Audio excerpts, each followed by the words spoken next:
Hi students, welcome back to my channel MD happy. ಆತ್ಮೀಯ ವಿದ್ಯಾರ್ಥಿಗಳೇ, 2025-26ನೇ ಸಾಲಿನ ದ್ವಿತೀಯ PUC ಮಾದರಿ ಪ್ರಶ್ನೆ ಪತ್ರಿಕೆ 3. ಸೊ ಆಲ್ರೆಡಿ ನಮ್ಮ ಚಾನಲ್ನಲ್ಲಿ ನಿಮಗೆ ಈ ಒಂದು 1-2 ಮಾದರಿ ಪ್ರಶ್ನೆ ಪತ್ರಿಕೆಯನ್ನು ಆಲ್ರೆಡಿ ವಿಡಿಯೋಗಳನ್ನು ಮಾಡಿದಾಗಿದೆ. ಅದರ ಕಂಪ್ಲೀಟ್ ಕೀ ಆನ್ಸರ್ಗಳು ಸಹ ನಿಮಗೆ ಯೂಟ್ಯೂಬ್ ಚಾನಲ್ನಲ್ಲಿ ಸಿಗ್ತವೆ. ಸೊ ನಿಮಗೆಲ್ಲ ಗೊತ್ತಿರುವಂತೆ 2026 ದ್ವಿತೀಯ PUCಯ ವಿಷಯ ಅರ್ಥಶಾಸ್ತ್ರ. ಈ ವಿಷಯಕ್ಕೆ ಅನುಗುಣವಾದಂತೆ ಮಂಡಳಿ ಆಲ್ರೆಡಿ ಏನಪ್ಪ ಅಂತಂದರೆ ನಿಮಗೆ ಮಾದರಿ ಪ್ರಶ್ನೆ ಪತ್ರಿಕೆಗಳನ್ನು ಕೊಟ್ಟಿದೆ. ಸೊ ಅದರ ಕಾರಣವಾಗಿ ನಾನು ಏನು ಮಾಡಿದ್ದೀನಿ ಅಂತಂದರೆ ನಿಮಗೆ ಭಾಗ ಎ ಮತ್ತು ಭಾಗ ಬಿ ಮತ್ತು ಭಾಗ ಸಿ, ಭಾಗ ಡಿವರೆಗೆ ಏನಪ್ಪ ಅಂತಂದರೆ ನಿಮಗೆ ಇಲ್ಲಿ ಕೀ ಆನ್ಸರ್ಗಳನ್ನು ತೆಗೆದುಕೊಂಡು ಬಂದಿದ್ದೀನಿ. ಇನ್ನು ಯಾರು ನಮ್ಮ ಚಾನಲ್ನ ಸಬ್ಸ್ಕ್ರೈಬ್ ಆಗಿಲ್ಲ, ದಯವಿಟ್ಟು ನಮ್ಮ ಚಾನಲ್ನ ಸಬ್ಸ್ಕ್ರೈಬ್ ಮಾಡ್ಕೊಳ್ಳಿ. ಮತ್ತು ಅದರ ಜೊತೆಗೆ ಏನಪ್ಪ ವಿಡಿಯೋದಲ್ಲ ಒಂದು ಡಿಸ್ಕ್ರಿಪ್ಷನಲ್ಲಿ ನಮ್ಮ ಒಂದು ಸಣ್ಣ ಟೆಲಿಗ್ರಾಮ್ ಗ್ರೂಪಿನ ಲಿಂಕನ್ನು ಹಾಕಿದ್ದೀನಿ. ಆ ಲಿಂಕನ್ನು ಬಳಸ್ಕೊಂಡು ಅಲ್ಲಿ ನಿಮಗೆ ನೋಟ್ಸ್ಗಳು ಸಿಗ್ತವೆ, ಅವುಗಳನ್ನು ಕಲೆಕ್ಟ್ ಮಾಡಿ ನಿಮ್ಮ ಅಭ್ಯಾಸವನ್ನು ತೊಡಗಿಸಿ ಅಂತ ಹೇಳ್ತೀನಿ. ಭಾಳ ಜನ ವಿದ್ಯಾರ್ಥಿಗಳು ಕ್ವಶನ್ ಕೇಳ್ತಿರ್ತೀರಿ, ಸರ್ ನಾನು ರಿಪೀಟರ್ ಸ್ಟೂಡೆಂಟ್ ಇದ್ದೀನಿ, ನಾನು 2 ವರ್ಷದ ನಂತರ ಪರೀಕ್ಷೆಯನ್ನು ಕಟ್ಟಿದ್ದೀನಿ, ನಾನು ಪಾಸ್ ಆಗಬೇಕು, ಯಾವ ರೀತಿ ಅಂತೇಳಿ ಹೇಳ್ಕೊಡಿ ಅಂತ ಹೇಳ್ತೀನಿ. ಸೊ ಅದಕ್ಕೆಲ್ಲ ಬೆಸ್ಟ್ ಎಕ್ಸಾಂಪಲ್ ಅಂತಂದರೆ ನೀವೇನು ಮಾಡಿ ಅಂತಂದರೆ ನಮ್ಮ ಟೆಲಿಗ್ರಾಮ್ ಗ್ರೂಪ್ ಇದೆ, ಅದರ ಲಿಂಕನ್ನು ತೆಗೆದುಕೊಂಡು, ಭಾಳಷ್ಟು ಜನ ಕೇಳ್ತಿರ್ತೀರಿ ಲಿಂಕ್ ಬೇಕು, ವಿಡಿಯೋ ಡಿಸ್ಕ್ರಿಪ್ಷನಲ್ಲಿದೆ, ಆ ಒಂದು ವಿಡಿಯೋದ ಕೆಳಗಡೆ ಒಂದು ಲಿಂಕನ್ನು ಕೊಟ್ಟಿದ್ದೀನಿ, ಅಲ್ಲಿಗೆ ಹೋಗಿ ನೀವು ಬಳಸ್ಕೊಂಡು ಆ ನೋಟ್ಸ್ಗಳನ್ನು ಡೌನ್ಲೋಡ್ ಮಾಡ್ಕೊಳ್ಳಿ, ಉಚಿತವಾಗಿದೆ, ಫ್ರೀ ಆಗಿದೆ ಅಂತ ಹೇಳ್ತೀನಿ. ಸೊ 1 ಮತ್ತು 2 ಮಾದರಿ ಪ್ರಶ್ನೆ ಪತ್ರಿಕೆ ವಿಡಿಯೋಗಳು ಭಾಳ ಸಕ್ಸಸ್ಫುಲ್ ಆಗಿವೆ, ಅದಕ್ಕೆಲ್ಲರಿಗೂ ನಿಮಗೆ ಟ್ಯಾಂಕ್ಸನ್ನು ಹೇಳ್ತಾ ಈಗ 3ನೇ ಮಾದರಿ ಪ್ರಶ್ನೆ ಪತ್ರಿಕೆ ಕಡೆ ನಿಮ್ಗೆಲ್ಲರಿಗೂ ನಾನು ತೆಗೆದುಕೊಂಡು ಹೋಗ್ತೀನಿ. ಸೊ ಬನ್ನಿ, ಇಲ್ಲಿ ನಿಮಗೆ ಕಂಪ್ಲೀಟ್ ಆಗಿರುವಂಥ ಕೀ ಆನ್ಸರ್ಗಳಿದ್ದಾವೆ. ಕೇವಲ ಏನಪ್ಪ ಅಂತಂದರೆ ಬಹು ಆಯ್ಕೆಗಳು 1 ಅಂಕದಷ್ಟೇ ಅಲ್ಲ, ನಾನು ನಿಮಗೆ 1 ಅಂಕದ ಬಹು ಆಯ್ಕೆಯ ಬಿಟ್ಟ ಸ್ಥಳ ಹೊಂದಿಸಿ ಬರೆಯಿರಿ, 2 ಅಂಕದ, 3 ಅಂಕದ, 4 ಅಂಕದ ಮತ್ತು ಅವುಗಳ ಲೆಕ್ಕಗಳನ್ನು ಸಹ ಏನಪ್ಪ ಅಂತಂದ್ರೆ ವಿಡಿಯೋದಲ್ಲಿ ಕೊಡ್ತಾ ಹೋಗಿದ್ದೀನಿ. ವಿಡಿಯೋ ಭಾಳ ಇಂಟ್ರೆಸ್ಟಿಂಗ್ ಆಗಿದೆ, ವಿಡಿಯೋವನ್ನು ಕೊನೆ ತನಕ ನೋಡಿ ನಿಮ್ಮ ಸ್ನೇಹಿತರಿಗೆ ಇವುಗಳನ್ನು ಶೇರ್ ಮಾಡಿ ಅಂತ ಹೇಳ್ತೀನಿ. ನಿಮಗೆ ಅದಕ್ಕೋಸ್ಕರ ನಾನು ಏನು ಮಾಡಿದ್ದೀನಿ ಅಂತಂದ್ರೆ ಇದನ್ನು ನಿಮಗೆ ಕ್ವಶನ್ ಪೇಪರನ್ನು ಪ್ರಶ್ನೆಗಳ ಜೊತೆಗೆ ಅದರ ಉತ್ತರಗಳನ್ನು ನಾನು ಕೊಡ್ತಾ ಹೋಗ್ತೀನಿ. ಸೊ ಬನ್ನಿ ಒಂದಾಗೆ ನೋಡ್ತಾ ಹೋಗೋಣ. ಮೊದಲು ಭಾಗ ಎಯನ್ನು ನಾವು ಇಲ್ಲಿ ನೋಡ್ಕೊತಾ ಹೋಗೋಣ. ಸರಿಯಾದ ಉತ್ತರವನ್ನು ಏನು ಮಾಡಬೇಕು, ನೀವು ಇಲ್ಲಿ ಆರಿಸಿ ಬರಿಬೇಕು. ಅಂದರೆ ಕೊಟ್ಟಿರುವಂಥ 4 ಆಯ್ಕೆಗಳಲ್ಲಿ 1 ಸರಿ ಇದೆ, ಅದನ್ನು ಆರಿಸಿ ನೀವು ಬರಿತಾ ಹೋಗಬೇಕು. ಕೆಳಗಿನ ಯಾವುದು ಸೂಕ್ತ ಅರ್ಥಶಾಸ್ತ್ರದ ಉದಾಹರಣೆಯಾಗಿದೆ ಅಂತೇಳಿ ಒಂದು ಪ್ರಶ್ನೆಯನ್ನು ಕೇಳಿದ್ದಾರೆ. ರಾಷ್ಟ್ರೀಯ ಆದಾಯ, ಬಿ ಅನುಭೋಗಿಯ ವರ್ತನೆ, ಸಿ ನಿರುದ್ಯೋಗ, ಡಿ ವಿದೇಶಿ ವ್ಯಾಪಾರ ಅಂತೇಳಿ. ಸೊ ಉತ್ತರ ಅನುಭೋಗಿಯ ವರ್ತನೆ, ಇದು ಸರಿಯಾದಂಥ ಉತ್ತರ ಅಂತ ಹೇಳ್ತೀನಿ. ಇನ್ನು TU ಸ್ಥಿರವಾಗಿದ್ದಾಗ MU ಏನಾಗುತ್ತದೆ ಅಂತೇಳಿ ಭಾಳ ಸರಿ ಹಳೆ ಪ್ರಶ್ನೆ ಪತ್ರಿಕೆಯಲ್ಲಿ ಕೇಳಿದ್ದಾನೆ. ಹೋದ ವರ್ಷನೂ ಪ್ರಶ್ನೆಯನ್ನು ಕೇಳಿದ್ದ. ಸೊ ಶೂನ್ಯವಾಗಿರ್ತದೆ ಅಂತ ಹೇಳ್ತೀನಿ ನಾನು. ಏನಾಗಿರ್ತದೆ ರೀ? ಶೂನ್ಯವಾಗಿರ್ತದೆ. ಇಲ್ಲಿ ಋಣಾತ್ಮಕನೂ ಆಗಿರೋದಿಲ್ಲ, ಜೊತೆಗೆ ಗರಿಷ್ಠನೂ ಆಗಿರೋದಿಲ್ಲ ಮತ್ತು ಧನಾತ್ಮಕನೂ ಆಗಿರೋದಿಲ್ಲ. ಹಾಗಾಗಿ ಏನಾಗಿರ್ತದೆ ಅಂತಂದರೆ ಶೂನ್ಯ ಆಗಿರ್ತದೆ ಅಂತ ಹೇಳ್ತೀನಿ. ಉದ್ಯಮ ಘಟಕಗಳ ಸಂಖ್ಯೆಯಲ್ಲಿನ ಹೆಚ್ಚಳದ ಪರಿಣಾಮವಾಗಿ ಪೂರೈಕೆ ಹೆಚ್ಚಾಗುತ್ತದೆ, ಆಗ ಪೂರೈಕೆ ರೇಖೆಯು ಏನಾಗುತ್ತದೆ ಅಂತೇಳಿ ನಿಮಗೆ ಬಹು ಆಯ್ಕೆಯಲ್ಲಿ ಕೊಟ್ಟಿದ್ದಾರೆ. ಅದು ಬಲಕ್ಕೆ ಪಲ್ಲಟಗೊಳ್ಳುತ್ತದೆ. ಇದು ಸರಿಯಾದ ಉತ್ತರ ಅಂತ ಹೇಳಿ. 4ನೇ ಪ್ರಶ್ನೆಯನ್ನು ನೀವು ಇಲ್ಲಿ ಗಮನಿಸ್ತಾ ಹೋಗಿ. ಉತ್ಪಾದನಾಂಗ ವೆಚ್ಚದಲ್ಲಿನ ನಿವ್ವಳ ರಾಷ್ಟ್ರೀಯ ಉತ್ಪನ್ನವನ್ನು ಹೀಗೆನ್ನುತ್ತೇವೆ ಅಂತ ಕೇಳ್ತಾರೆ ಅವರು. ಆಗ ಏನನ್ನುತ್ತೇವೆ ಅಂತಂದ್ರೆ ಅದು ರಾಷ್ಟ್ರೀಯ. ನೋಡ್ರಿ, ಉತ್ಪಾದನಾಂಗ ವೆಚ್ಚದಲ್ಲಿ ನಿವ್ವಳ ರಾಷ್ಟ್ರೀಯ ಉತ್ಪನ್ನ. ನೋಡಿ ಅವ್ರು ಏನು ಪ್ರಶ್ನೆ ಕೇಳಿದ್ದಾರೆ ಅಂತಂದ್ರೆ ನಿಮ್ಮ ರಾಷ್ಟ್ರದಲ್ಲಿ ಉತ್ಪಾದನೆ ಹೆಚ್ಚಳವಾಗ್ತಾ ಇದೆ, ಅದರ ನಿವ್ವಳ ರಾಷ್ಟ್ರೀಯ ಉತ್ಪನ್ನವನ್ನು ಏನಂತ ಕರಿತೀವಿ ಅಂತಂದ್ರೆ ಅದು ಒಂದು ರಾಷ್ಟ್ರದ ರಾಷ್ಟ್ರೀಯ ಆದಾಯ ಅಂತ ಕರಿತೀವಿ. ಇನ್ನು ಬಹು ಆಯ್ಕೆಯಲ್ಲಿ ಕೊನೆಯ ಪ್ರಶ್ನೆನ ನೀವು ನೋಡ್ತೀರಿ. ಹೆಚ್ಚು ಉದ್ಯೋಗ ಮಟ್ಟದ ಪರಿಸ್ಥಿತಿಯಲ್ಲಿ ಬೇಡಿಕೆ ಲಭ್ಯವಿರುವ ಉತ್ಪನ್ನಕ್ಕಿಂತ ಅಧಿಕವಾದಾಗ ಉಂಟಾಗುವ ಸನ್ನಿವೇಶ ಅಂತಂದ್ರೆ ಅದು ಅತಿ ಪ್ರಸರಣ ಸನ್ನಿವೇಶ ಅಂತ ಕರಿತೀವಿ. ಅಂದ್ರೆ ಹೆಚ್ಚು ಉದ್ಯೋಗ ಮಟ್ಟದಲ್ಲಿ ಪರಿಸ್ಥಿತಿಯಲ್ಲಿ ಬೇಡಿಕೆ ಏನಾಗಿರ್ತದೆ ಅಂತಂದ್ರೆ ಉತ್ಪನ್ನಕ್ಕಿಂತ ಅಧಿಕವಾಗಿರ್ತದೆ, ಅದಕ್ಕೆ ನಾವೇನಂತ ಕರಿತೀವಿ? ಅತಿ ಪ್ರಸರಣ ಅಂತ ಕರಿತೀವಿ. ಸೊ ಇವು ಬಹು ಆಯ್ಕೆಯಲ್ಲಿ 5 ಪ್ರಶ್ನೆ ಆದರೆ ನಿಮಗೆ ನಾನು ಬಿಟ್ಟ ಸ್ಥಳಕ್ಕೆ ಕರ್ಕೊಂಡು ಹೋಗ್ತೀನಿ. ಆವರಣದಲ್ಲಿ ಕೊಟ್ಟಿರುವಂತಹ ಸರಿಯಾದ ಉತ್ತರವನ್ನ ಖಾಲಿ ಬಿಟ್ಟ ಸ್ಥಳದಲ್ಲಿ ಭರ್ತಿ ಮಾಡಿ ಅಂತ ಕೊಡ್ತಾರೆ. ಒಟ್ಟು ನಿಮಗೆ 5 ಅಂಕ ಇಲ್ಲಿ ಸೀಮಿತವಾಗಿಟ್ಟಿದ್ದಾರೆ. ಸರ್ ಹಾಗಾದ್ರೆ ಪ್ರಶ್ನೆಗಳನ್ನ ಆಯ್ಕೆಗಳನ್ನು ನೋಡಿ. ಸೂಕ್ಷ್ಮ ಅರ್ಥಶಾಸ್ತ್ರ ಇದೆ, ಲೋಪ ಇದೆ, RBI ಇದೆ, ಸಮ ಉತ್ಪನ್ನ, ರೇಖೆ, ಸರ್ಕಾರ, ಸದಾವಕಾಶ ವೆಚ್ಚ. ಸೊ ಆಯ್ಕೆಗಳನ್ನು ಕೊಟ್ಟಿದ್ದಾರೆ, ಪ್ರಶ್ನೆಗಳಲ್ಲಿ ನಾನು ಅವುಗಳನ್ನು ತುಂಬಿದ್ದೀನಿ. ಸೊ ಪ್ರಶ್ನೆ ಪ್ರಶ್ನೆಯನ್ನು ನೋಡಿ, ಒಂದು ಗರಿಷ್ಠ ಮಟ್ಟದ ಉತ್ಪಾದನೆಯನ್ನು ನೀಡುವ ಎರಡು ಆಧಾನಗಳ ಎಲ್ಲ ಸಂಭವನೀಯ ಸಂಯೋಜನೆಗಳು ಸಮೂಹವನ್ನ ಸಮ ಉತ್ಪನ್ನ ರೇಖೆ ಅಂತ ಹೇಳಿ ಕರಿತೀವಿ. ಸೊ ಆಲ್ರೆಡಿ ಉತ್ತರ ಕೊಟ್ಟಿರ್ತಾರೆ, ಅವುಗಳನ್ನ ನೋಡಿ. ನೆಕ್ಸ್ಟ್ ಪ್ರಶ್ನೆನ ನೀವೆಲ್ಲ ನೋಡ್ತೀರಿ. ಕೆಲವು ಚಟುವಟಿಕೆಗಳ ಸದಾವಕಾಶ ವೆಚ್ಚವು ಬಿಟ್ಟು ಕೊಟ್ಟ ಎರಡನೇ ಉತ್ತಮ ಚಟುವಟಿಕೆ ಗಳಿಕೆಯಾಗಿರುತ್ತದೆ ಅಂತ ಕೇಳ್ತಾರೆ. ಅಂದ್ರೆ ಕೆಲವು ಚಟುವಟಿಕೆಗಳು ಸದಾವಕಾಶ ವೆಚ್ಚಕ್ಕೆ ಒಳಪಟ್ಟಿರುವಂತದ್ದು. ಇನ್ನು ನೆಕ್ಸ್ಟ್ ನಾನು ಮುಂದೆ ಹೋಗ್ತೀನಿ. ಸಮಗ್ರ ಅರ್ಥಶಾಸ್ತ್ರವು ಸೂಕ್ಷ್ಮ ಅರ್ಥಶಾಸ್ತ್ರದಲ್ಲಿ ತನ್ನ ಆಳವಾದ ಬೇರುಗಳನ್ನ ಹೊಂದಿದೆ. ಒಂದಕ್ಕೊಂದು ನಾವೇನಂತೀವಿ, ಒಂದೇ ನಾಣ್ಯದ ಎರಡು ಮುಖಗಳಿದ್ದಂತೆ ಅಂತ ಏನ್ ಹೇಳ್ತೀವಲ್ಲ, ಸೊ ಆ ರೀತಿ ಏನಂದ್ರೆ ಸೂಕ್ಷ್ಮ ಅರ್ಥಶಾಸ್ತ್ರ ಮತ್ತು ಸಮಾಜಶಾಸ್ತ್ರ ಎರಡು ಒಂದಕ್ಕೊಂದು ಸೀಮಿತವಾಗಿರುವಂತದ್ದು. ಇನ್ನು ಭಾರತದಲ್ಲಿ ನಾಣ್ಯಗಳನ್ನ ಚಲಾವಣೆಗೆ ತರುವಂತದ್ದು RBI, reserve bank of India. ಇದು ಮಾತ್ರ ತನ್ನ ಕೆಲಸವನ್ನ ನೋಟುಗಳ ಮುದ್ರಣೆ ಮಾಡ್ತದೆ ಮತ್ತು ನಾಣ್ಯಗಳನ್ನ ಚಲಾವಣೆಗನ್ನ ತರ್ತದೆ. ಇನ್ನು ತಪ್ಪುಗಳು ಮತ್ತು ಲೋಪಗಳು ಸಂದಾಯ ಬಾಕಿಯ ಮೂರನೇ ಅಂಶವಾಗಿವೆ. ನೋಡ್ರಿ, ಅವ್ರು ಹೇಳ್ತಾರೆ ತಪ್ಪುಗಳು ಮತ್ತು ಲೋಪಗಳು ಏನಾಗಿವೆ ಅಂತಂದ್ರೆ ಸಂದಾಯ ಬಾಕಿಯ ಮೂರನೇ ಅಂಶಗಳು. ಹಾಗಾದ್ರೆ ವಿದ್ಯಾರ್ಥಿಗಳಿಗೆ ನನ್ನ ಕಮೆಂಟ್ ಮೂಲಕ ತಿಳಿಸಿ, 1 ಮತ್ತು 2ನೇ ಲೋಪ ಈ ಒಂದು ಸಂದಾಯ ಬಾಕಿ ಯಾವುದು ಅಂತೇಳಿ ನನ್ನ ಕಮೆಂಟ್ ಮೂಲಕ ನೀವು ತಿಳಿಸ್ಬೇಕು. ನಿಮ್ಗಿಲ್ಲಿ ಬಹು ಆಯ್ಕೆಯಲ್ಲಿ 5 ಪ್ರಶ್ನೆಗಳು ಸಿಕ್ತು, ಜೊತೆಗೆ ಬಿಟ್ಟ ಸ್ಥಳದಲ್ಲಿ 5 ಅಂಕ, ಟೋಟಲ್ 10 ಅಂಕ ಪಡ್ಕೊಂಡ್ರಿ. ನಾನು ಮುಂದಿನ ವಿಭಾಗಕ್ಕೆ ಹೋಗ್ತೀವಿ. ಎಲ್ಲ ಇಲ್ಲಿ ನೋಡ್ತೀರಿ, ಹೊಂದಿಸಿ ಬರೆಯಿರಿ. ಅ ವಿಭಾಗ ಕೊಟ್ಟಿದ್ದಾರೆ, ಬಿ ವಿಭಾಗ ಕೊಟ್ಟಿದ್ದಾರೆ.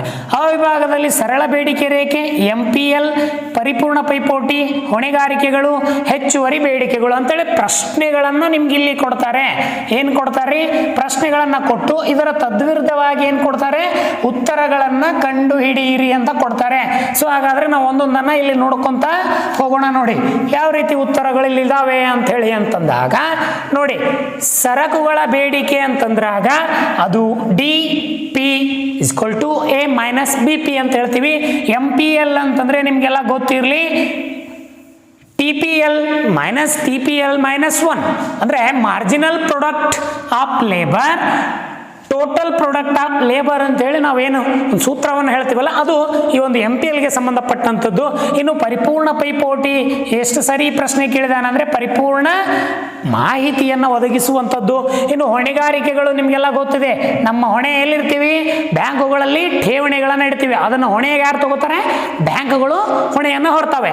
ಇನ್ನು ಹೆಚ್ಚುವರಿ ಬೇಡಿಕೆಯನ್ನು ನಾವು ದೀರ್ಘಾವಧಿಯಲ್ಲಿ ಬೆಲೆಗಳ ಏರಿಕೆಗಳಿಗೆ ಕಾರಣವಾಗುವಂಥದಕ್ಕೆ ನಾವು ಆಯ್ಕೆ E ಅಂತ ಹೇಳ್ಬೋದು.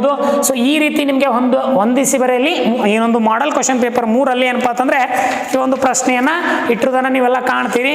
ಸೊ ಈಗ ನಾವು ಮುಂದಿನ ವಿಭಾಗಕ್ಕೆ ಹೋಗ್ತೀವಿ. 1 ಅಂಕದ ಪ್ರಶ್ನೆಗಳನ್ನ ನಾನು ನಿಮಗೆ ಕೊಡ್ತೀನಿ ನೋಡಿ. ಸರ್ 1 ಅಂಕದ ಪ್ರಶ್ನೆಗಳನ್ನ ನಾನು ನೇರವಾಗಿ ಉತ್ತರವನ್ನ ಅಲ್ಲಿಯೇ ಬರೆದಿದ್ದೀನಿ. ಸೊ ನೀವೆಲ್ಲ ಇಲ್ಲಿ ಸ್ಪಷ್ಟವಾಗಿ ಗಮನಿಸ್ತಾ ಹೋಗಿ. ಸೊ ಇನ್ನೊಂದು ನಾನು ವಿದ್ಯಾರ್ಥಿಗಳಲ್ಲಿ ಕೇಳ್ಕೊಳ್ಳೋದೇನು ಅಂತಂದ್ರೆ, ನಮ್ಮ ಚಾನಲನ್ನು ಆದಷ್ಟು ನಿಮ್ಮ ಸ್ನೇಹಿತರುಗಳಿಗೆ ಶೇರ್ ಮಾಡಿ. ಯಾರು ಕೆಲವು ಎಕನಾಮಿಕ್ಸ್ ವಿಷಯಗಳಲ್ಲಿ ಫೇಲ್ ಆಗಿರ್ತೀರಿ, ರಿಪೀಟರ್ ಆಗಿ ಕಟ್ಟಿರ್ತೀರಿ, ಹೊಸ ಅಭ್ಯರ್ಥಿಗಳಿರ್ತಾರೆ, ಅವರೆಲ್ಲರಿಗೂ ಏನಪ್ಪಾ ಅಂತಂದರೆ ಈ ಒಂದು ವಿಡಿಯೋಗಳನ್ನು ಶೇರ್ ಮಾಡಿ ಅತಿ ಹೆಚ್ಚು ಲಾಭವನ್ನು ನಿಮ್ಗೆ ಆಗಲಿ ಅಂತ ಹೇಳ್ತೀನಿ. ಸಪೋರ್ಟ್ ಮಾಡ್ತಾ ಇದ್ದೀರಿ. ಇನ್ನೂ ಯಾರು ಸಬ್ಸ್ಕ್ರೈಬ್ ಆಗ್ತಾ ಇಲ್ಲ, ದಯವಿಟ್ಟು ನನ್ನದೊಂದು ವಿನಂತಿ ಏನಪ್ಪಾ ಅಂತಂದರೆ ನಮ್ಮ ಚಾನಲನ್ನು ಸಬ್ಸ್ಕ್ರೈಬ್ ಮಾಡಿ ಅಂತ ಹೇಳ್ತೀನಿ. ಕಮೆಂಟಲ್ಲಿ ನಿಮ್ಮ ಅನಿಸಿಕೆಗಳನ್ನು ತಪ್ಪದೇ ತಿಳಿಸಿ. ನಾನು ನಿಮ್ಮ ಕಮೆಂಟ್ಗಳನ್ನು ತಪ್ಪದೇ ಓದ್ತಾ ಇರ್ತೀನಿ, ಯಾರ ಕಮೆಂಟನ್ನು ಮಿಸ್ ಮಾಡಲ್ಲ. ಸೊ ಬನ್ನಿ ಮುಂದೆ 1 ಅಂಕದ ಪ್ರಶ್ನೆಗಳನ್ನು ನಾವೆಲ್ಲರ ಇಲ್ಲಿ ನೋಡ್ತಾ ಹೋಗ್ತೀವಿ.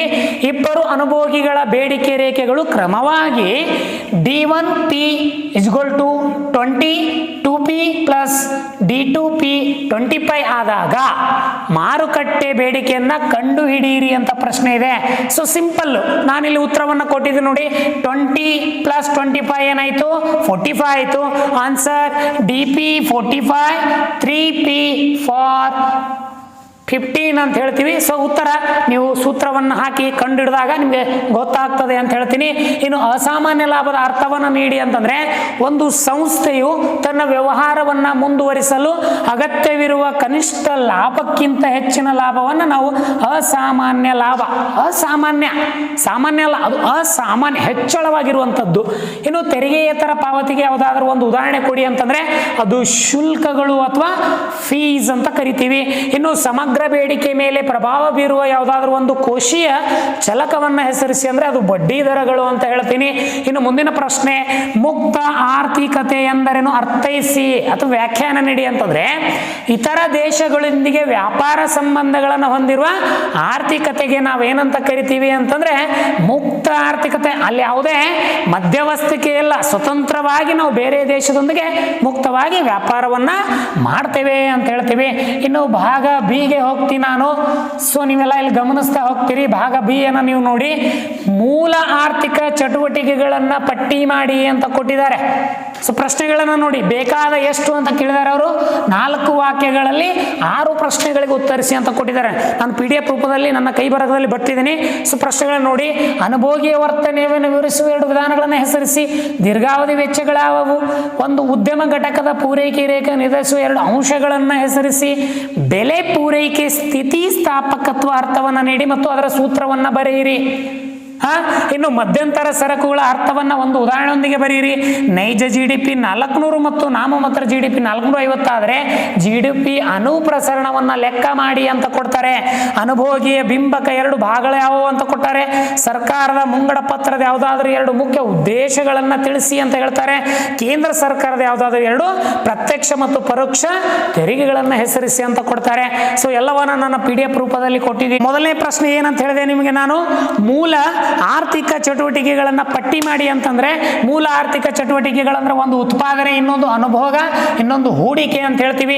ಈ 3 ನೀವೇನಪ್ಪಾ ಅಂತಂದ್ರೆ 3ರಲ್ಲಿ 2 ಬರೆದ್ರೆ ಸಾಕು, ನಿಮಗೆ 2 ಅಂಕ ಫಿಕ್ಸ್ ಆಗಿ ಸಿಗ್ತದೆ. ಸೊ ಯಾವ್ಯಾವು? ಉತ್ಪಾದನೆ, ಅನುಭೋಗ ಮತ್ತು ಹೂಡಿಕೆ. ಈ 3ಅನ್ನ ನೀವು ಕಡ್ಡಾಯವಾಗಿ ಬರಿತಾ ಹೋಗ್ಬೇಕು. ಇನ್ನು 18ನೇ ಪ್ರಶ್ನೆಯನ್ನ ನೋಡಿ ನೀವೆಲ್ಲ. 18ನೇ ಪ್ರಶ್ನೆ ಏನ್ ಕೇಳಿದ್ದಾರೆ ಸರ್? ಅನುಭೋಗಿಯ ವರ್ತನೆಯನ್ನ ವಿವರಿಸುವ 2 ವಿಧಾನಗಳು ಯಾವುವು? ಅನುಭೋಗಿಯ ವರ್ತನೆಯನ್ನ ಅಂತಂದ್ರೆ ಉಪಯೋಗಿ ಸಿದ್ಧಾಂತ, ಯುಟಿಲಿಟಿ ಥಿಯರಿ ಅಂತ ಹೇಳ್ತೀವಿ. ನೆಕ್ಸ್ಟ್ ನಿರ್ಧಾರ ಸಿದ್ಧಾಂತ ಅಂದ್ರೆ ಡಿಸಿಷನ್ ಥಿಯರಿ. 2 ಸಿದ್ಧಾಂತಗಳನ್ನು ನೀವಲ್ಲಿ ಬರಿತಾ ಹೋಗ್ಬೇಕು, ವಿಧಾನಗಳನ್ನ ಬರಿತಾ ಹೋಗ್ಬೇಕು. ಜೊತೆಗೆ ನೆಕ್ಸ್ಟ್ 19ನೇ ಪ್ರಶ್ನೆನ ನೀವೆಲ್ಲ ನೋಡ್ತೀರಿ. ದೀರ್ಘಾವಧಿ ವೆಚ್ಚ ಉತ್ಪಾದನಾ ಪ್ರಮಾಣವನ್ನ ಬದಲಾಯಿಸಲು ಅಗತ್ಯವಿರುವ ಎಲ್ಲ ವೆಚ್ಚಗಳನ್ನು ನಾವು ದೀರ್ಘಾವಧಿ ವೆಚ್ಚಗಳು ಅಂತ ಕರಿತೀವಿ. ಸರಿ, ಯಾವ್ಯಾವು? ಒಂದು ಕಾರ್ಮಿಕ, ಬಂಡವಾಳ, ಭೂಮಿ. ಇವು 3 ಏನಾಗಿವೆ ಅಂತಂದ್ರೆ ದೀರ್ಘಾವಧಿ ವೆಚ್ಚಗಳಾಗಿವೆ ಅಂತ ಹೇಳ್ತೀವಿ. ನೆಕ್ಸ್ಟ್ 20ನೇ ಪ್ರಶ್ನೆನ ನೀವು ಗಮನಿಸ್ತಾ ಹೋಗಿ ನೋಡಿ. ನಾನು ಇಲ್ಲಿ ಕೊಟ್ಟಿದ್ದೀನಿ ನೋಡಿ. ಸಿಂಪಲ್ ಆಗಿ ಈ ರೀತಿ ಉತ್ತರ ಬರೆದ್ರೆ 2 ಅಂಕ ನಿಮಗೆ ಕಡ್ಡಾಯವಾಗಿ ಕೊಡ್ತಾರೆ. ಒಂದು ಉದ್ಯಮ ಘಟಕದ ಪೂರೈಕೆ ರೇಖೆಯನ್ನ ನಿರ್ಧರಿಸುವಂತಹ 2 ಅಂಶಗಳು ಅಂತಂದ್ರೆ ಒಂದು ಉತ್ಪಾದನಾ ವೆಚ್ಚ, ಇನ್ನೊಂದು ತಂತ್ರಜ್ಞಾನದ ಮಟ್ಟ ಅಂತ ಹೇಳ್ತೀವಿ. ಇವು ನಿರ್ಧಾರಿಕ ಏನು ಅಂತಂದ್ರೆ ಅಂಶಗಳು ಅಂತ ಹೇಳ್ತೀವಿ. ನೆಕ್ಸ್ಟ್ 21ನೇ ಪ್ರಶ್ನೆಗೆ ನಾನು ಹೋಗ್ತೀನಿ ನಿಮ್ಗೆ ಕರ್ಕೊಂಡು. ಇಲ್ಲೆಲ್ಲ ನೀವು ನೋಡ್ತೀರಿ, ಪ್ರಶ್ನೆಯನ್ನು ಓದ್ತೀನಿ ನಾನು. ಬೆಲೆ ಪೂರೈಕೆ ಸ್ಥಿತಿ ಸ್ಥಾಪಕತ್ವದ ಅರ್ಥವನ್ನು ನೀಡಿ ಮತ್ತು ಅದರ ಸೂತ್ರವನ್ನ ಬರೆಯಿರಿ ಅಂತ ಕೊಟ್ಟಿದ್ದಾರೆ.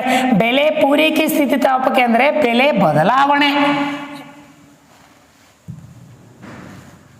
ಬೆಲೆ ಪೂರೈಕೆ ಸ್ಥಿತಿಸ್ಥಾಪಕ ಅಂದರೆ ಬೆಲೆ ಬದಲಾವಣೆಗೆ ಪೂರಕ ಪ್ರಮಾಣದ ಪ್ರತಿಕ್ರಿಯೆಯನ್ನ ನಾವು ಏನಂತ ಕರಿತೀವಿ?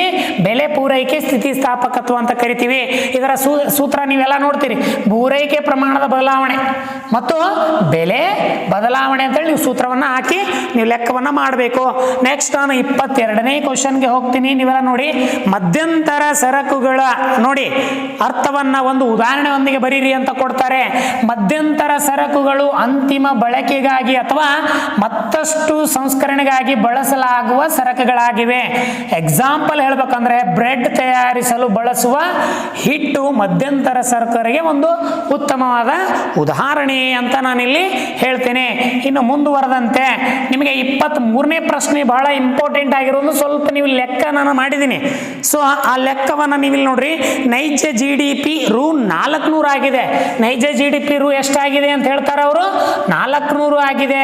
ಹಾಗಾದ್ರೆ ನೆಕ್ಸ್ಟ್ ಏನ್ ಕೇಳ್ತಾರೆ? ನಾಮಮಾತ್ರ GDP ಎಷ್ಟಾಗಿದೆ? 450 ಆಗಿದೆ. ಹೌದಾ? GDP ಅನುಸ್ಮರಣವನ್ನ ಲೆಕ್ಕ ಹಾಕಿ, ಪ್ರಸರಣವನ್ನ ಲೆಕ್ಕ ಹಾಕಿ ಅಂತ ಕೊಡ್ತಾರೆ. ನಾನಿಲ್ಲಿ ಸೂತ್ರವನ್ನು ಹಾಕಿದ್ದೀನಿ. GDP ಅನುಸ್ಮರಣ ಲೆಕ್ಕಾಚಾರ ಮಾಡಲು ಈ ಕೆಳಗಿನ ಸೂತ್ರವನ್ನು ಬಳಸಿ.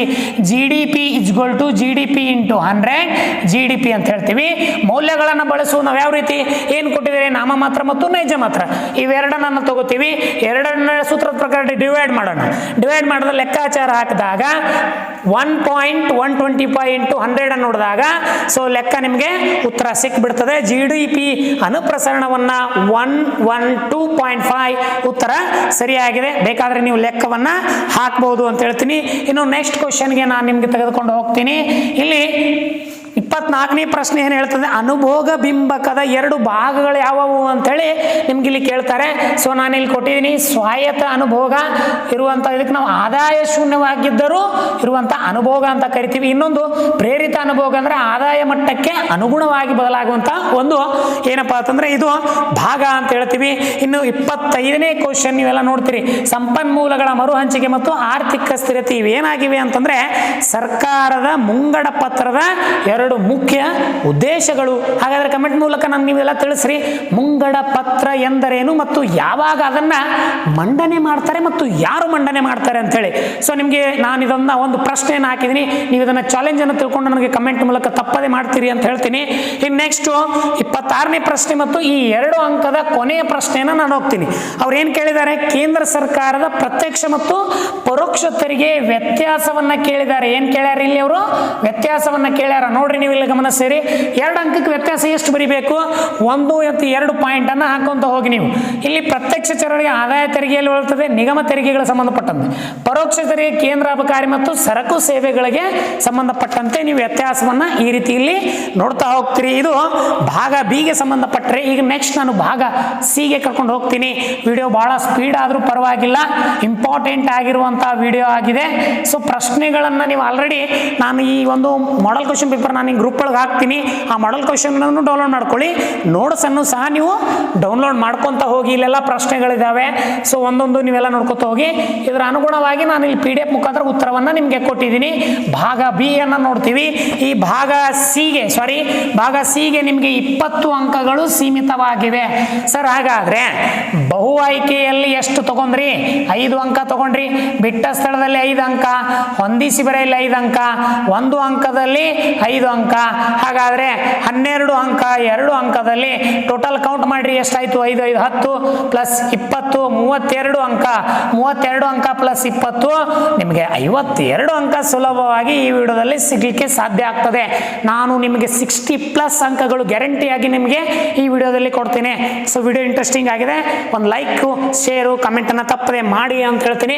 ಮೊದಲನೇ ಪ್ರಶ್ನೆಯನ್ನು ನೋಡ್ತಾ ಹೋಗೋಣ. ಒಂದು ಆರ್ಥಿಕತೆಯ 3 ಕೇಂದ್ರೀಯ ಸಮಸ್ಯೆಗಳು ಯಾವುವು ಅಂತ ಕೊಟ್ಟಿದ್ದಾರೆ. ನಾನು ನಿಮಗೆ ನೇರವಾಗಿ ಪಾಯಿಂಟ್ಗಳನ್ನು ಕೊಟ್ಟಿದ್ದೀನಿ, ವಿವರಣೆ ಮಾಡಲಿಕ್ಕೆ ಹೋಗಿಲ್ಲ. ನಿಮ್ಮ ಸ್ವಂತ ವಿವರಣೆ ನೀವು ಕೊಟ್ಟರೆ ಸಾಕು ಅಂತ ಹೇಳ್ತೀನಿ. ಸ್ವಲ್ಪ ವಿವರಣೆಯಲ್ಲಿ ಇರಲಿ. ಒಂದು ಆರ್ಥಿಕ 3 ಕೇಂದ್ರೀಯ ಸಮಸ್ಯೆಗಳು ಅಂತ ನೋಡಿದಾಗ ಯಾವುದನ್ನು ಉತ್ಪಾದಿಸಬೇಕು, ಹೇಗೆ ಉತ್ಪಾದಿಸಬೇಕು ಮತ್ತು ಯಾರಿಗಾಗಿ ಉತ್ಪಾದಿಸಬೇಕು ಅಂತ ಹೇಳಿ ಈ 3 ಪ್ರಶ್ನೆಗಳು ನಿಮಗೆ ಈ ಆರ್ಥಿಕೆಯ 3 ಕೇಂದ್ರೀಯ ಸಮಸ್ಯೆಗಳು ಕಂಡು ಬರ್ತವೆ. ಸ್ವಲ್ಪ ನಾನಿಲ್ಲಿ ವಿವರಣೆಯನ್ನು ಕೊಟ್ಟಿದ್ದೀನಿ ನೋಡಿ. ಸೀಮಿತ ಸರಕುಗಳನ್ನು ಬಳಸಿಕೊಂಡು ಸರಕು ಸೇವೆಗಳನ್ನು ಎಷ್ಟು ಪ್ರಮಾಣದಲ್ಲಿ ಉತ್ಪಾದಿಸಬೇಕಂತ ಒಂದನೇ ಸಮಸ್ಯೆ ಹೇಳುತ್ತದೆ. ಎರಡನೇದು ಎಕ್ಸಾಂಪಲ್ ನಿಮಗೆ ಹೆಚ್ಚು ಕಾರ್ಮಿಕರು ಆಧಾರಿತ ಬಂಡವಾಳ ಆಧಾರಿತ ಹೇಗೆ ಬಳಸಬೇಕು ಅಂತ ಹೇಳ್ತಾರೆ. ನೆಕ್ಸ್ಟ್ ಸರಕು ಮತ್ತು ಸೇವೆಗಳನ್ನು ಆರ್ಥಿಕ ವಿವಿಧ ವ್ಯಕ್ತಿಗಳು ಗುಂಪುಗಳು ಹೇಗೆ ವಿತರಿಸಬೇಕು ಅಂತೇಳಿ ಈ ರೀತಿ ಉತ್ತರವನ್ನು ಬರೆದ್ರೆ ನಿಮಗೆ ಇಲ್ಲಿ ಏನಪ್ಪಾ ಅಂತಂದ್ರೆ 5 ಪ್ರಶ್ನೆಗಳು ಅಂತಂದ್ರೆ 4 ಅಂಕಗಳಿಗೆ ಸಂಬಂಧಪಟ್ಟಂತ ಪ್ರಶ್ನೆಗಳಿದಾವೆ. ಸೊ 4 ಅಂಕ ನಿಮಗೆ ಫಿಕ್ಸ್ ಆಗಿ ಇಲ್ಲಿ ಸಿಗ್ತದೆ. ಇನ್ನು ನೆಕ್ಸ್ಟ್ ಪ್ರಶ್ನೆಗೆ ನಾನು ಹೋಗ್ತೀನಿ. ಇಲ್ಲಿ 28ನೇ ಪ್ರಶ್ನೆ ಇದೆ ನೋಡಿ. ಒಂದು ಲೆಕ್ಕವನ್ನ ಇದೆ. ಒಬ್ಬ ಅನುಭೋಗಿ ಒಂದು ಸೇಬಿನ ಬೆಲೆ 8 ರೂಗಳಿದ್ದಾಗ 20 ಸೇಬುಗಳನ್ನು ಖರೀದಿಸುತ್ತಾಳೆ ಅಂತ ತಿಳ್ಕೊಳ್ಳಿ. ಪ್ರತಿ ಸೇಬಿನ ಬೆಲೆ 10 ರೂಗಳಿಗೆ ಏರಿಕೆಯಾದಾಗ ಅವಳು ಸೇಬಿನ ಬೇಡಿಕೆಯನ್ನು 16ಕ್ಕೆ ಕಡಿಮೆ ಮಾಡುತ್ತಾಳೆ. ಬೆಲೆ ಬೇಡೆ ಸ್ಥಿತಿತಾಪಕವನ್ನು ಕಂಡು ಹಿಡೀರಿ ಅಂತ ಕೊಟ್ಟಿದ್ದಾರೆ. ಆರಂಭಿಕ ಸೇಬಿಕೆ ಬೆಲೆ ಎಷ್ಟು ಅಂತಂದ್ರೆ ನೋಡಿ, ಒಂದು ಸೇಬಿನ ಬೆಲೆ 8 ರೂ ಅಂತ ಹೇಳ್ತೀವಿ ನಾವು. ಎಷ್ಟು? 8 ರೂ. ಹಾಗಾದ್ರೆ ಎಷ್ಟು ಸೇಬುಗಳನ್ನು ಖರೀದಿ ಮಾಡ್ತಾಳೆ ಅವಳು? 20 ಸೇಬುಗಳನ್ನು ಖರೀದಿ ಮಾಡ್ತಾಳೆ. ಎಷ್ಟು ಸೇಬುಗಳನ್ನ? 20 ಸೇಬುಗಳ. ಹಾಗಾದ್ರೆ ಸೇಬಿನ ಬೆಲೆ ಎಷ್ಟು ಅಂತ ಹೇಳಿದ್ವಿ ನಾವು? ಪ್ರತಿ ಸೇಬಿನ ಬೆಲೆ 10 ರೂಪಾಯಿ. ಎಷ್ಟು? 10 ರೂಪಾಯಿ. ಹಾಗಾದ್ರೆ 16ಕ್ಕೆ ಕಡಿಮೆ ಮಾಡ್ತಾಳೆ ಅವರು. ಎಷ್ಟಕ್ಕೆ? 16ಕ್ಕೆ. ಅವಳ ಬೇಡಿಕೆ ಎಷ್ಟಿತ್ತು? 16 ಸೇಬುಗಳನ್ನು ತೆಗೆದುಕೊಂಡ್ಳು. ಹಾಗಾದ್ರೆ ಬೇಡಿಕೆಯ ಸ್ಥಿತಿಸ್ಥಾಪಕವನ್ನ ನೋಡ್ತೀವಿ, ಲೆಕ್ಕಾಚಾರವನ್ನ ಮಾಡೋಣ. ಬೆಲೆಯಲ್ಲಿನ ಬದಲಾವಣೆ ನೋಡ್ರಿ, ಎಷ್ಟು ತಗೊಂಡ್ಲು 10, ಸೇಬಿನ 8 ಮತ್ತು ಅದು 2 ರೂಪಾಯಿ ಅಂತ ಏನ್ ಮಾಡ್ತಾಳೆ, ಸೇಬನ್ನ ನಾವಲ್ಲಿ ಬೇಡಿಕೆಯಲ್ಲಿ ಬದಲಾವಣೆಯನ್ನ ಕಾಣ್ತೀವಿ. ಒಟ್ಟು 16 ಕಳೆದಾಗ ಎಷ್ಟು ಸೇಬು ಉಳಿತು, 4 ಸೇಬು ಉಳಿತು. 20ರಲ್ಲಿ 16 ಕಳೆದ್ರೆ ಎಷ್ಟ್ರಿ, 4 ಉಳಿತು. ಸೂತ್ರ ಮಾಡ್ರಿ, P1 = Q1 ಸೂತ್ರ ನಿಮ್ಗೆ ಗೊತ್ತೇ ಇದೆ. ಲೆಕ್ಕಾಚಾರವನ್ನು ಹಾಕಿದಾಗ -4 × 8 2 × 20. ಸೊ ಉತ್ತರ ನಿಮಗೆ ಸಿಕ್ಕೇ ಬಿಡ್ತದೆ. ಬೆಲೆ, ಬೇಡಿಕೆ, ಸ್ಥಿತಿಸ್ಥಾಪಕತ್ವ ಎಷ್ಟಾಗಿದೆ ಅಂದ್ರೆ 0.8 ಆಗಿದೆ. ಲೆಕ್ಕ ಸಹ ಹಾಕಿ ನೋಡಿ ಅಂತ ಹೇಳ್ತೀನಿ. ನೆಕ್ಸ್ಟ್ ಕ್ವಶನ್ಗೆ ನಾನು ಹೋಗ್ತೀನಿ. ಸೊ 29ನೇ ಪ್ರಶ್ನೆನ ನೋಡಿ, ಸ್ಥಗಿತತೆಯ ಬಿಂದು ಅಥವಾ ಮುಚ್ಚುವ ಬಿಂದು, ಸಾಮಾನ್ಯ ಲಾಭ ಮತ್ತು ಸಮಸ್ಥಿತಿ ಬಿಂದುಗಳನ್ನು ಕುರಿತು ಬರೆಯಿರಿ ಅಂತ ನಿಮಗೆ ಪ್ರಶ್ನೆ ಕೇಳ್ತಾರೆ.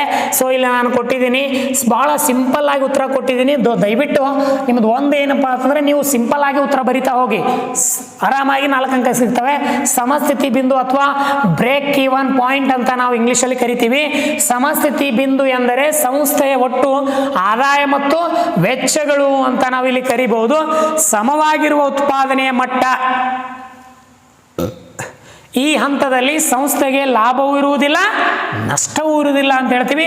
ಇದಕ್ಕೆ ನಾವೇನಂತ ಕರಿತೀವಿ, ಸ್ಥಗಿತತೆಯ ಬಿಂದು ಅಂತ ಕರಿತೀವಿ.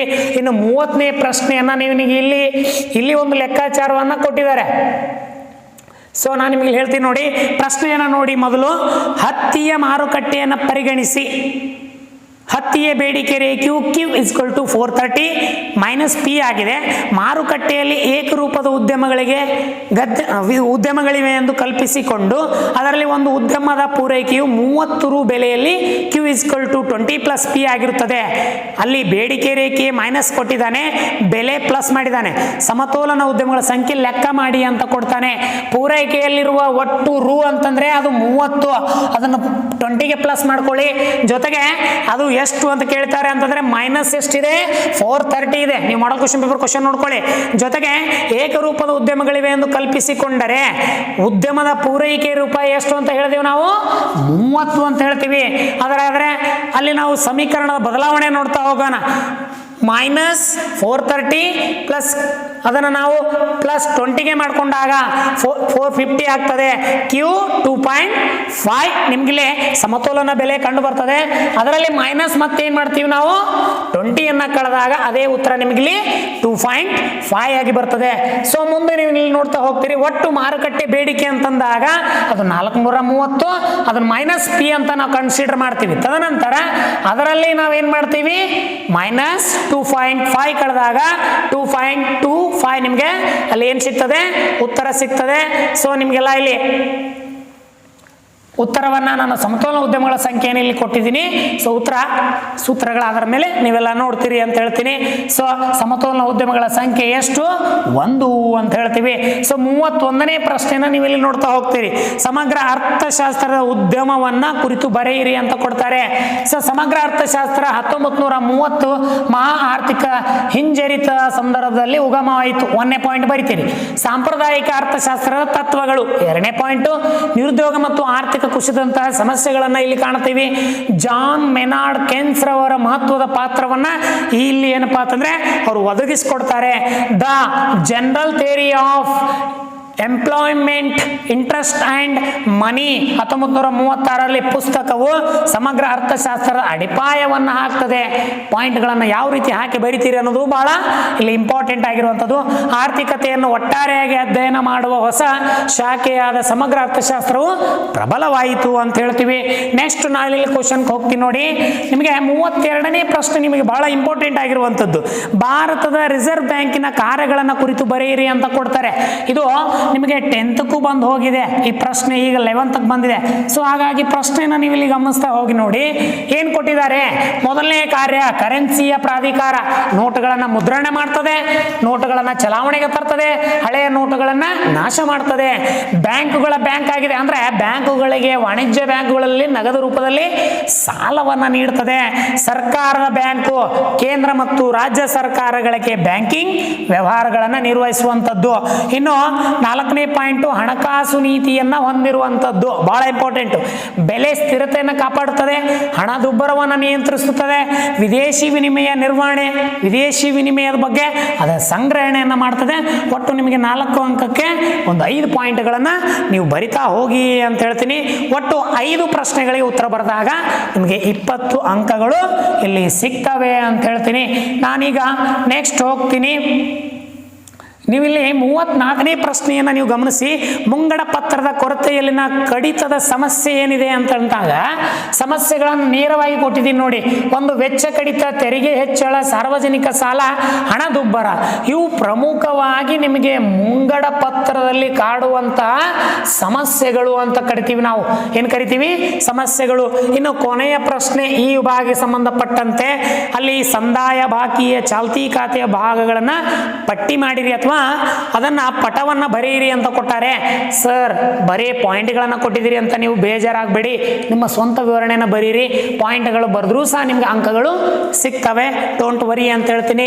ಸಂದಾಯ ಬಾಕಿಯಲ್ಲಿ ಚಾಲ್ತಿ ಖಾತೆ ಇದೆ, current account of balance of payment ಅಂತ ಕರಿತೀವಿ. ಸರಕುಗಳ ವ್ಯಾಪಾರ, ಟ್ರೇಡ್ ಇನ್ ಗೂಡ್ಸ್, ಸೇವೆಗಳ ವ್ಯಾಪಾರ, ಟ್ರೇಡ್ ಇನ್ ಸರ್ವಿಸ್ ಅಂತ ಹೇಳ್ತೀವಿ. ಆದಾಯ ವರ್ಗಾವಣೆ, ಇನ್ಕಮ್ ಟ್ರಾನ್ಸ್ಫರ್ಸ್, ಪ್ರಸ್ತುತ ವರ್ಗಾವಣೆಗಳು, ಕರೆಂಟ್ ಟ್ರಾನ್ಸ್ಫರ್ಸ್ ಅಂತ ಹೇಳ್ತೀವಿ. ಸೊ ಒಟ್ಟು ನಿಮ್ಗೆ 20 ಅಂಕಗಳಿಗೆ 5 / 20 ಅಂತಂದ್ರೆ 4 ಅಂಕಗಳಿಗೆ ಸಂಬಂಧಪಟ್ಟಂತೆ ಪ್ರಶ್ನೆಗಳು ಇಲ್ಲಿ ಕೇಳಿದ್ದಾರೆ. ಸೊ ಈಗ ನೇರವಾಗಿ ಭಾಗ ಡಿಗೆ ಹೋಗ್ತೀನಿ ನಾನು ನಿಮ್ಗೆಲ್ಲರಿಗೆ. ಸೊ ಭಾಗ ಡಿಯಲ್ಲಿ ನಾನು ಪ್ರಮುಖವಾಗಿ 2 ಪ್ರಶ್ನೆಗಳನ್ನು ತೆಗೆದುಕೊಂಡು ಬಂದಿದ್ದೀನಿ. ಸೊ ನೀವೆಲ್ಲ ಗಮನಿಸ್ತಾ ಹೋಗಿ. ಇಲ್ಲಿ ಪ್ರಮುಖವಾಗಿ ಏನು ಕೊಟ್ಟಿದ್ದಾರೆ ಅಂತಂದರೆ ಔದಾಸೀನ ವಕ್ರರೇಖೆಗಳು ಮತ್ತು ಬಜೆಟ್ ಮಿತಿಗಳಿಂದ ಬೇಡಿಕೆ ರೇಖೆಯ ನಿಷ್ಪಕ್ಷತೆಯನ್ನು ವಿವರಿಸಿ ಅಂತ ಕೊಟ್ಟಿದ್ದಾರೆ. ನಾನು ಪಾಯಿಂಟ್ ಕೊಟ್ಟಿದ್ದೆ ನೋಡ್ರಿ. ಸಮತೋಲನ, ಬೆಲೆ ಅನುಭೋಗ ರೇಖೆ, ಬೇಡಿಕೆ ರೇಖೆ, ಪರ್ಯಾಯ ಆದಾಯ ಮತ್ತು ಪರಿಣಾಮ. ಈ ರೀತಿ ಬರೆದಾಗೂ ಸಹ ನಿಮಗೆ ಎಷ್ಟೇ ಸಿಗ್ತವೆ? 3 ಅಂಕಗಳು ಸಿಗ್ತವೆ. ಔದಾಸೀನ ವಕ್ರರೇಖೆಗಳು ಮತ್ತು ಬಜೆಟ್ ಮಿತಿಗಳ ವಿಶ್ಲೇಷಣೆಯು ಬೇಡಿಕೆ ರೇಖೆಯನ್ನು ಪಡೆಯಲು ಸಹಾಯ ಮಾಡುತ್ತದೆ ಅಂಥೇಳಿ ನಾವು ಈ ರೀತಿ ಉತ್ತರವನ್ನು ಬರಿಬಹುದು.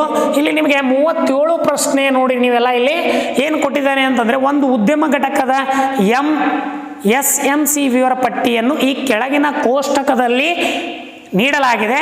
TFC ರು 200 ಇದ್ದಾಗ ಉದ್ಯಮ ಘಟಕದ TVC, TC, AVC ಮತ್ತು AS ವಿವರನ ಪಟ್ಟಿಯಾಡಿ ಕಂಡು ಹಿಡಿಯಿರಿ ಅಂತ ಕೊಟ್ಟಿದ್ದಾರೆ. ಸೊ ಆಲ್ರೆಡಿ ನಿಮಗೆ ಇಲ್ಲಿ ಒಂದೊಂದಾಗಿ ನಾನು ಇಲ್ಲಿ ಪಟ್ಟಿಯನ್ನು ಮಾಡಿದ್ದೀನಿ. ಸೊ ಅವ್ರು ಕೊಟ್ಟಂಥ ಮಾಹಿತಿಗಳನ್ನು ಇಲ್ಲಿ ತುಂಬೋಣ. ಸೊ ಮೊದಲು 0 ರಿಂದ 1, 2, 3, 4, 5, 6ಗೆ ನಾವು ಈ ಒಂದು ಏನಪ್ಪ ಅಂತಂದರೆ ಹತ್ತಿ ಮಾರುಕಟ್ಟೆಯ ಬೇಡಿಕೆ ರೇಖೆಯನ್ನು ನೋಡ್ತೀವಿ.